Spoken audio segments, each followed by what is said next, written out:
மனிதன் நிலைத்து வாழும் பண்பாட்டு பயணத்தில் தம்மை சுற்றி இருக்கக்கூடிய இயற்கையை அடையாளம் காணும் முயற்சியே நாகரிக வளர்ச்சிக்கு அடிப்படையாக அமைந்தது. அந்த அடிப்படையில் உலகிலேயே தோன்றிய முதல் நகரமயமான நாகரிகங்களில் ஒன்றுதான் சிந்து சமவெளி நாகரிகம். இது கிபி 2600 முதல் கிபி 1900 வரை நீடித்ததாக நம்பப்படுகிறது. ஆனால் அதன் தொடக்க காலம் இதற்கு பல நூற்றாண்டுகளுக்கு முந்தையதாக இருக்கலாம் என்று சமீபத்திய ஆய்வுகள் சுட்டிக்காட்டுகின்றன. இந்த நாகரிகம் பரந்து விரிந்ததுமாகவும் கட்டமைப்பு, தொழில்நுட்ப அறிவு, அழகியல் உணர்வு கொண்ட ஒரு சீரமைக்கப்பட்ட சமூக அமைப்பாகவும் விளங்கியது. இந்த நாகரிகத்தின் பெரும்பாலான பகுதிகள் இன்றைய பாகிஸ்தான், வடமேற்கு இந்தியா, தெற்கே குஜராத், மகாராஷ்டிரம், ராஜஸ்தான், ஹரியானா, உத்தரப்பிரதேசம் வரை பரவியிருந்தது. சிந்து நதி மற்றும் அதன் துணை நதிகள் கொண்ட சமவெளி பகுதியிலே இந்த நாகரிகம் விரிந்திருந்ததால் தான் சிந்து சமவெளி நாகரிகம் என்று அழைக்கப்படுகிறது. ஆனால் இந்த நாகரிகம் யாருடையது? இந்த மக்களது மொழியும் கலாச்சாரமும் எதனால் ஆனது? இங்கேதான் தமிழர்களுக்கான ஒரு பரம்பரை தடம் மிக தெளிவாகவும் ஆர்வமூட்டலாகவும் வெளிப்படுகிறது. முந்தைய ஆய்வுகள் சிந்து நாகரிக மக்களை ஆரியர்கள் அல்ல என்றும் அவர்கள் மெலனேசிய மற்றும் பழந்தமிழ் குழுக்களை சார்ந்தவர்களாக இருக்கலாம் என்றும் கூறுகிறது. குறிப்பாக பிரபல தொல்லியல் ஆய்வாளரான மோர்டிமர் வீலரும் இதே கருத்தை எடுத்து வைக்கிறார். இந்த நாகரிகத்தில் கண்டுபிடிக்கப்பட்ட எழுத்துக்கள் இன்னும் முழுமையாக வாசிக்கப்படவில்லை என்றாலும் அந்த எழுத்து வடிவங்களும் அடையாளங்களும் தமிழ் பழங்கால எழுத்துக்களுக்கு இணையான சில அம்சங்களை கொண்டிருக்கின்றன. சில தமிழ் அறிஞர்களும் தொல்லியல் ஆய்வாளர்களும் இந்த எழுத்துக்கள் தமிழ் அல்லது பழந்தமிழ் மொழியோடு தொடர்புடையதாக இருக்கலாம் என்று கருதுகிறார்கள். குறிப்பாக நாகரிகத்தின் பரப்பளவிலும் அவற்றின் பொருளாதார நடைமுறைகளிலும் கட்டிடக்கலையிலும் தமிழர்களின் சங்ககால வாழ்க்கை முறையுடன் ஒத்த அம்சங்கள் காணப்படுகின்றன. சிந்து சமவெளி நாகரிகத்தின் நகரங்களான ஹரப்பா, மொஹஞ்சதாரோ, லோத்தல், காலிபங்கான் போன்றவை திட்டமிட்டு கட்டப்பட்ட நகரங்கள். இவை அனைத்தும் ஒரு நாகரீக வாழ்வின் உயர்ந்த நிலையை அடைந்திருந்தது என்பதை நிரூபிக்கின்றன. முறையாக கட்டப்பட்ட வீதிகள், வடிகால் அமைப்புகள், வடிநீர் தொட்டிகள் இவை அனைத்தும் ஒரு மத்திய ஆட்சி கட்டமைப்பு, திட்டமிடல் மற்றும் பொதுநல திட்டங்கள் இருந்திருப்பதை காட்டுகின்றன. ஆனால் இந்த தொழில்நுட்ப வளர்ச்சி யாரிடம் இருந்து வந்தது? அது யாருடைய அறிவின் மரபு? சங்க இலக்கியத்தில் கூட நகரங்கள், நீர்வழி, வணிக பாதைகள், நீர் மேலாண்மை, உரிமை சட்டங்கள் போன்ற கட்டமைப்புகள் குறிப்பிடப்படுகின்றன. இதனாலேயே சில வரலாற்று ஆசிரியர்கள் சிந்து சமவெளி நாகரிகம் என்பது பழந்தமிழ் மரபுடையது என்று கூறுகிறார்கள். அதை போல இந்த நாகரிகத்தின் பொருளாதார அடித்தளம் தொழில்கள், உற்பத்தி மற்றும் வணிகத்திலே இருந்தது. பட்டறைகள், உலோக வேலைப்பாடுகள், மணல்கல் மற்றும் பளிங்கு ஆகியவற்றால் செய்யப்பட்ட நகைகள், பீடிகைகள், முத்திரைகள் ஆகியவை தெற்காசிய பகுதியில் மட்டுமல்லாமல் மெசபடோமியா, ஈரான், ஆப்பிரிக்காவின் கரையோர வர்த்தக கூறுகளிலும் கண்டுபிடிக்கப்பட்டிருக்கின்றன. அது அந்த நாகரிக மக்களின் நீண்ட தூர வர்த்தக கூட்டு அமைப்பை நமக்கு எடுத்து காட்டுகிறது. வணிகத்திலே படகு போக்குவரத்தும் முக்கிய பங்கு வகித்திருக்கிறது. தமிழர்களும் கூட சங்க காலத்தில் கடல்வழி வர்த்தகத்தில் ஈடுபட்டதாக சங்க இலக்கியங்கள், பிற்கால போர் ஆவணங்கள் சுட்டிக்காட்டுகின்றன. முக்கியமாக சிந்து சமவெளி நாகரிக மக்களுக்கு ஒரே மாதிரியான அமைப்பில் நகரங்கள் அமைந்திருந்தன.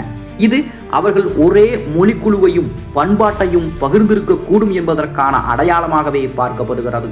இந்த பண்பாட்டு ஒற்றுமை பழந்தமிழ் மரபுக்குரிய நாகரிக கட்டமைப்பாக இருக்கக்கூடும். அதாவது சிந்து சமவெளி நாகரிகத்தின் மக்களும் தென்னிந்திய சமூகங்களும் ஒரே பண்பாட்டு மரபின் தொடர்ச்சிகளாக இருக்கலாம் என்ற எண்ணம் வலுப்பெறுகிறது. இங்கேதான் தமிழும் சிந்து சமவெளியும் என்ற உறவு பிணைப்பு இன்னும் பரிசோதிக்கப்பட வேண்டிய ஒன்று என்பதை வெளிப்படுத்துகிறது. இது ஒரு மொழி, ஒரு சமூகம், ஒரு வாழ்வியலின் தடங்களை தொல்லியல் மற்றும் இலக்கியம் வழியாக இணைக்கக்கூடிய ஒரு புத்துணர்வு பயணமாகவும் இருக்கிறது. அதை போல இந்த நாகரிகத்தின் மற்றொரு முக்கியமான சிறப்பு அம்சமாக காணப்படுவது அதன் நாகரிக கட்டமைப்பு. முழுமையாக திட்டமிடப்பட்ட நகர அமைப்புடன் அவர்கள் இருந்தார்கள். மொஹஞ்சதாரோவிலோ ஹரப்பாவிலோ நகரங்கள் எல்லாம் வடக்கு, தெற்கு, கிழக்கு, மேற்கு ஆகிய சீரான கோணங்களில் அமைந்திருந்தன. இந்த கட்டமைப்பானது அந்த நாட்டு மக்களின் பரந்த அறிவையும் திட்டமிடும் திறனையும் காட்டுகிறது. வீதிகள் நேர்கோட்டில் இருந்ததால் நகரங்களை சுற்றி பார்த்தாலே ஒருவர் திசை திருப்பம் இல்லாமல் நகர முடிந்தது. வீதிகள் பெரும்பாலும் 10 அடி முதல் 30 அடி அகலமுடையதாகவும் இருந்தன. முக்கிய வீதிகள் குறுக்கு வீதிகளுடன் இணைந்து ஒரே மாதிரியான நகர வடிவத்தை வழங்கியது. நகரங்கள் சிறப்பாக வடிவமைக்கப்பட்டிருந்ததோடு ஒரு மேல் நிலத்தில் பல கட்டிடங்கள் அமைந்திருந்தன. இது சிட்டாடல் எனப்படும் அரண்மனை பகுதியிலே இருந்தது. அங்கு பெரிய குளங்கள், பொதுக்கூடங்கள், உணவகங்கள், பாதுகாப்பு மையங்கள் போன்றவையும் இருந்திருக்கலாம். இவற்றில் குறிப்பிடத்தக்கதாக மொஹஞ்சதாரோவில் இருக்கக்கூடிய பெரிய குளமான கிரேட் பாத் காணப்படுகிறது. இது செம்மண் இடுக்குகளால் கட்டப்பட்டிருந்ததோடு நீர் சேமிப்பு மற்றும் சுத்திகரிப்பு முறைகளும் பயன்படுத்தப்பட்டுள்ளது. அக்காலத்திலே விழாக்கால நீராடலுக்கோ அல்லது மத சடங்குகளுக்கோ பயன்படுத்தப்பட்டிருக்க வாய்ப்பு அதிகம். அதை போல ஒவ்வொரு வீட்டிலும் நீர் வெளியேறும் தொட்டிகள், சாக்கடை வசதிகள் போன்ற சுத்தமாக்கும் அமைப்புகளும் இருந்திருக்கின்றன. இதன் அடிப்படையில் அவர்கள் சுகாதார திட்டத்தில் முன்னேறியவர்களாக இருந்திருக்கிறார்கள். இன்றைய நகரங்களில் கூட சில இடங்களில் இல்லாத சுத்தமான குடிநீர் விநியோகம், கழிவுநீர் வெளியேற்றும் குழாய்கள் போன்றவை அங்கு இருந்ததற்கான ஆதாரங்கள் ஆர்கியாலஜிக்கல் ஆய்வுகளிலே கண்டறியப்பட்டிருக்கின்றன. தங்கள் வாழ்வில் சீரான ஒழுக்கமும் கட்டுப்பாடும் கொண்டிருந்த இந்த நாகரிக மக்கள் தொழில்துறையில் கூட சிறந்த மேம்பாடுகளை மேற்கொண்டிருந்தார்கள். அவர்கள் உலோகங்களால் பல பொருட்களை உருவாக்கி இருந்தார்கள். இரும்பு இல்லாத அந்த காலத்திலே வெண்கலம், செம்பு மற்றும் தகடுகள் பயன்படுத்தப்பட்டிருக்கின்றன. சமையல் பாத்திரங்கள், ஆபரணங்கள், ஆயுதங்கள் ஆகியவை அனைத்தும் இந்த உலோகங்களிலேயே செய்யப்பட்டிருக்கின்றன. அதை போல கண்ணாடி பொருட்களும் சிற்பங்களும் அழகான செராமிக் குழாய்களும் உருவாக்கப்பட்டிருந்தன. இவர்கள் வாசனையூட்டும் பொருட்களையும் அழகு பொருட்களையும் வைத்திருந்தார்கள் என்பதற்கான ஆதாரங்களும் உள்ளது. அழகான முலாம் பூசப்பட்ட களிமண் குடங்கள், வண்ணங்கள் பூசப்பட்ட சுவர்படங்கள் போன்றவை கூட இந்த நாகரிகத்தின் அழகு உணர்வையும் வெளிப்படுத்துகிறது. சிந்து சமவெளி மக்களிடத்திலே களஞ்சியங்கள் பெரும்பாலும் பெரிய அளவில் இருந்துள்ளன. அது அவர்கள் விவசாய பொருட்களை சேமித்து வைக்கக்கூடிய இடமாகவும் இருந்திருக்கிறது. அவர்கள் விளைவித்த பொருட்களில் அதிகமாக கரும்பு, பருப்பு வகைகள், கம்பு, வெள்ளரி, முள்ளங்கி போன்றவை கண்டறியப்பட்டிருக்கின்றன. அவர்கள் மாடுகளையும் ஆடுகளையும் வளர்த்திருக்கிறார்கள். அதன் பசுமை கழிவுகள் விவசாய வளர்ச்சிக்கு பயன்படுத்தப்பட்டிருக்கலாம். அதே சமயம் அவர்களின் எழுத்து முறையை பற்றி பெரிதும் விவாதிக்கப்படுகிறது.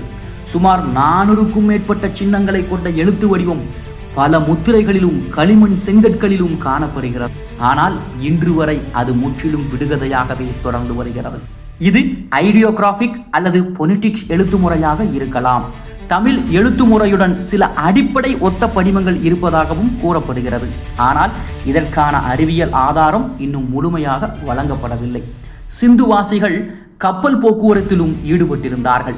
மிகப்பெரிய துறைமுகமான லோத்தல் குஜராத் பகுதியிலே கண்டறியப்பட்டிருக்கிறது. இது திட்டமிடப்பட்ட துறைமுகம் என்பதையும் நாம் நினைவில் கொள்ள வேண்டும். ஒரு பெரிய நீர்நிலையும் அதனை இணைக்கக்கூடிய நீர்க்கழிவுகள், சரக்கு ஏற்றும் கப்பலுக்கான மேடைகள், இவை அனைத்தும் இருந்திருக்கின்றன.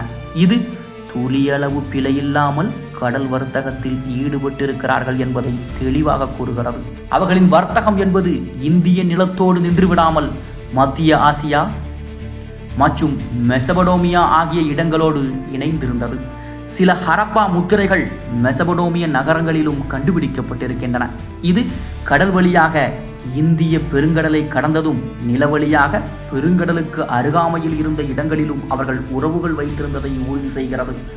ஆக இந்த நாகரீகம் இயற்கை பேரழிவுகள் காரணமாகவோ சமூக மற்றும் வணிக மாற்றங்களால் உண்டான பின்னடைவுகளாலோ மோசமாக பாதிக்கப்பட்டிருக்கலாம்.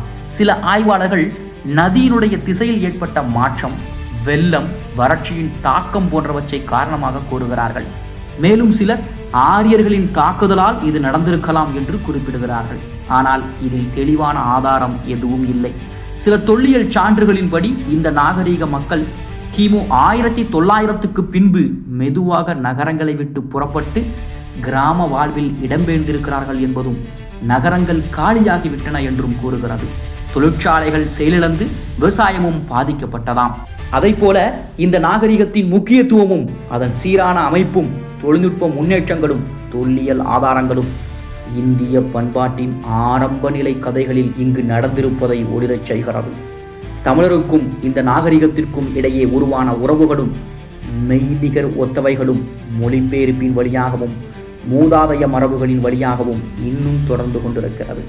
அதனால்தான் இந்த நாகரிகத்தை பற்றி பேசும்போது சிந்து நதி என்பது ஒரு தனி வரலாறு அல்ல, அது நம்மை தொடும் ஒரு பாரம்பரிய கனல் என்று பார்க்க வேண்டும். தமிழும் சிந்துவும் இரண்டும் மாறுபட்டதாய் தோன்றினாலும் அதன் அடித்தள ஊற்று ஒரே கலாச்சார பெருக்கத்திலிருந்து வந்திருக்கலாம் என்பதே இன்றைய புரிதல்களில் ஒன்றாக உள்ளது என்பதும் குறிப்பிடத்தக்கது.